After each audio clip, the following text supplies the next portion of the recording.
The other day, while browsing the aoe2 subreddit, I stumbled upon a most peculiar post titled, "It's probably a well-known fact, but I just noticed that the DE icon background is actually Windows XP desktop wallpaper bliss 11. 11 indeed, as this post is one of those quaint little facts that quite frequently floats its way over from the forest of all knowledge to be reposted and then upvoted on r/aoe2.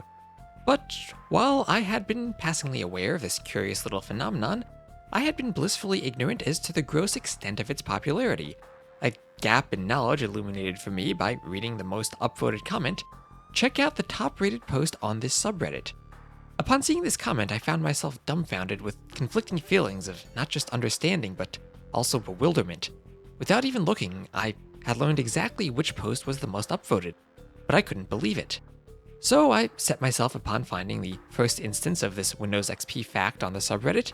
Using the luck of a Google search to verify my vague recollections, I rediscovered this post by Abducted Platypus, a man otherwise known as AP. While not to be confused with the Associated Press, AP nevertheless is quite qualified to publish news about aoe2. Having been a key developer of Capture Age, he has deep knowledge of the arcane arts inherent in Age of Empires minutiae, and he posted about the XP backgrounds over a year ago. But his post, while being mildly upvoted, did not gain much traction. And it certainly isn't the most upvoted post on the subreddit. So, what is? Well, I've worked with AP on several projects behind the scenes, and I had a brief conversation with him about these icons around the time he first made his post. So when I needed to revisit Windows XP as part of my quest to write an alternate history in which Genghis Khan is a pacifist, I figured this would be a fun little joke to include in the video. Hence, include it I did. I made a few changes to the original concept, capturing my VM's desktop icons with aoe2 in the background, then adding in the full building menus in the bottom to compare with the larger structures in the middle. And this image right here, which I intended as nothing more than a small joke as part of a much larger video, finally is what ended up as the most upvoted post on r/aoe2. But here's where the story gets interesting. I was not the person who posted this image. Usually I avoid posting my own content to Reddit.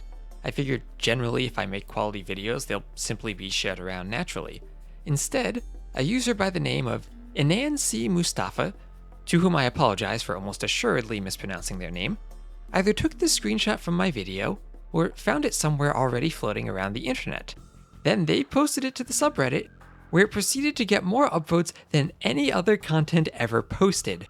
I had seen this post in passing when it first was uploaded, but only today did I realize the extent of its popularity when I read the comments of this duplicate post. I'm not entirely sure why one image in particular gets more upvotes than others. Perhaps I just created the most effective way of communicating this fact using an image, or perhaps the popularity of my video around the time this post originated created a positive feedback loop leading to more upvotes. The day I uploaded that video claimed, after all, my channel's record for most subscribers in one day. There does seem to be something strangely appealing about this type of content. Anyway, that's the curious history of the most upvoted post on r/aoe2. A Capture Age developer posts a meme that, after a brief conversation with me, ends up as a side joke in one of my most popular videos, where the meme spreads around the interwebs and gets upvoted even in unrelated contexts. Sometimes the internet works in mysterious ways. I'm often afraid to question it, and instead satiate myself with the reminder that answers often are far less interesting than is the existence of questions.